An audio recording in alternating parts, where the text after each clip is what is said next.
c'est une atteinte à la dignité des femmes. C'est que les femmes sont à ce point souillées qu'elles doivent se couvrir le visage pour apparaître en public. Et ça, c'est inacceptable. Elle est une des deux signataires de ce rapport-là. Vous reconnaissez sans doute Christiane Pelchat qui est avec nous ce soir en direct au bilan. Bonsoir, Mme Pelchat. Merci d'être là. Bonsoir. Alors, vous avez un rapport qui va faire des vagues. Vous êtes consciente de ça. On va juste voir quelques-unes de vos recommandations parce que là, vous parliez du port du voile. La recommandation qui retient l'attention, c'est que vous voulez étendre la loi sur la laïcité aux garderies. Donc, interdiction du port du voile, autres signes religieux dans les garderies. Ça va faire réagir, Mme Pelchat. Vous avez raison, ça va faire réagir, mais la laïcité de l'État doit se renforcer dans les institutions de l'État. Parce que les CPE et les garderies subventionnées sont des instruments, ce qu'on appelle des organismes autonomes associés à l'État, qui sont subventionnés à 100% par le gouvernement du Québec.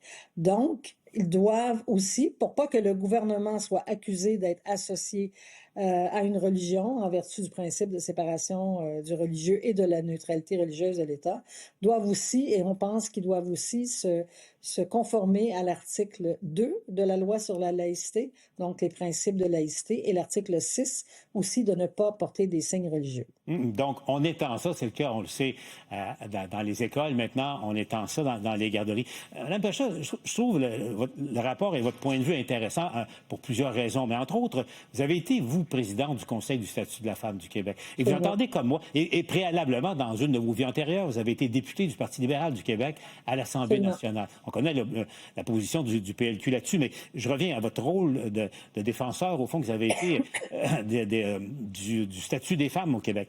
Oui. Vous avez entendu comme moi les pourfendeurs de la loi 21 dire que c'est une atteinte non seulement à la liberté de la personne, mais carrément aux libertés des femmes de porter le voile. Votre recommandation va porter atteinte à la liberté des femmes. Comment vous conciliez ça? Non, parce que les femmes qui sont visées sont des agentes de l'État qu'on appelle. Et donc, la religion, l'État n'a pas de religion. Donc, pour nous et pour la loi 21, l'État ne doit pas être elle-même, et c'est la Cour suprême qui l'a dit dans MLQ contre Saguenay, l'État n'a pas de religion. Alors, l'État ne doit pas porter lui-même des signes religieux et l'État s'exprime à travers ses employés. Alors, donc, c'est pas des femmes c'est des représentantes du gouvernement du Québec à qui on dit représenter la neutralité religieuse de l'État. Mais c'est intéressant parce que vous êtes juriste, vous aussi, là, vous savez, la Cour suprême va se pencher déjà sur la loi 21 telle qu'on la connaît. Vous voulez, l'élargir. Pour vous, il n'y a pas d'atteinte aux droits, aux libertés fondamentales d'une personne, que ce soit un homme et une femme pour le voile, mais un homme pour un signe religieux. Il n'y a pas d'atteinte pour vous? Non, parce que ce sont des représentants de l'État.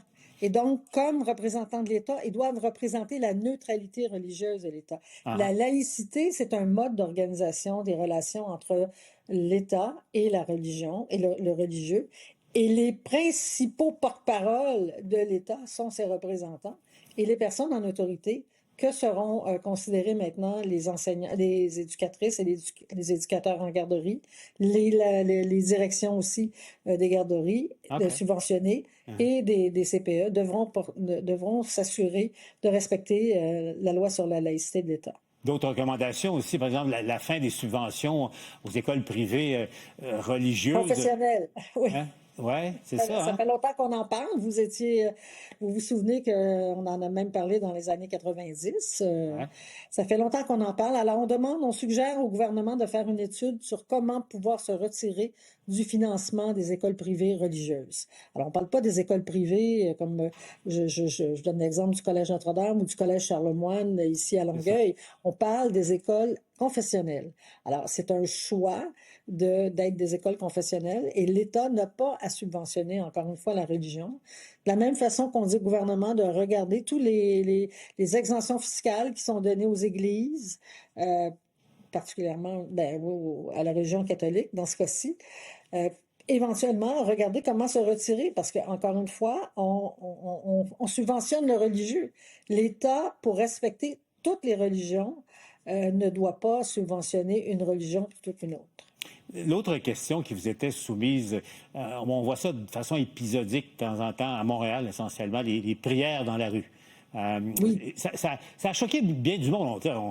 Ça n'arrive pas souvent, on va s'entendre là-dessus, là, mais il y en a eu. Il y a eu quelques épisodes Ouais. à Montréal. J'essaie de comprendre un peu qu'est-ce que vous recommandez. Vous voulez laisser aux villes, au fond, Mais dans le fond, ce qu'on dit, premièrement, c'est aux villes de régir son territoire, hein. La ville de Montréal, pour la nommer, puisque les images que vous nous présentez, c'est à Ah. Montréal, Uh-huh. c'est à la ville de régir son territoire. Ce qu'on dit, c'est que les villes devront adopter des politiques gérant la laïcité sur leur territoire, dont les prières de rue. Et cette politique-là devrait être soumise au gouvernement pour un souci d'harmonisation, s'assurer que tout le monde font les choses de la bonne manière. On a discuté avec l'UMQ, avec la FQM et avec beaucoup de municipalités. On a jasé avec des municipalités et les municipalités nous disent c'est notre pouvoir aussi. Il ne faut pas enlever, parce que ça s'applique mal à un endroit, enlever la compétence des municipalités sur le zonage. Parce que on parle de zonage ici, là. Ça se complique, hein, mais ça vous a pas, à vous, est-ce que ça vous a traversé l'esprit de recommander carrément d'interdire les prières dans la rue, dans un espace public? Non. Non, parce qu'il y a aussi la liberté de religion qui existe, hein. Un des volets des 4 principes de la loi, c'est la liberté de religion. Moi, je viens d'une maman qui vient du quartier italien. Je peux vous dire que dans le quartier italien à Montréal, des processions de rue, là, il y en a une puis un autre. Ouais. C'est l'église Notre-Dame-de-la-Défense qui fait ça. Puis on y assiste même. Ma mère, la Ferragosto, entre autres, c'est une procession qu'on aime beaucoup. On ne peut pas interdire ça. Sauf que les prières de rue et les processions de rue doivent être encadrées et on doit le faire dans le respect, parce que le respect de la liberté des autres aussi. Et je pense que s'il y a façon de faire, les municipalités sont capables de gérer ça très bien, de toute façon. Et comme disait M. Bourassa, que vous avez connu comme moi, en vertu du principe de subsidiarité, laissons aux villes leur pouvoir et laissons les assumer. Christiane Pelchat, je vous rappelle, a été co-autrice de ce rapport qui est maintenant entre les mains du gouvernement Legault. On verra ce que ça donnera. Merci beaucoup, Maître Pelchat, d'avoir été avec nous. Ça me fait plaisir.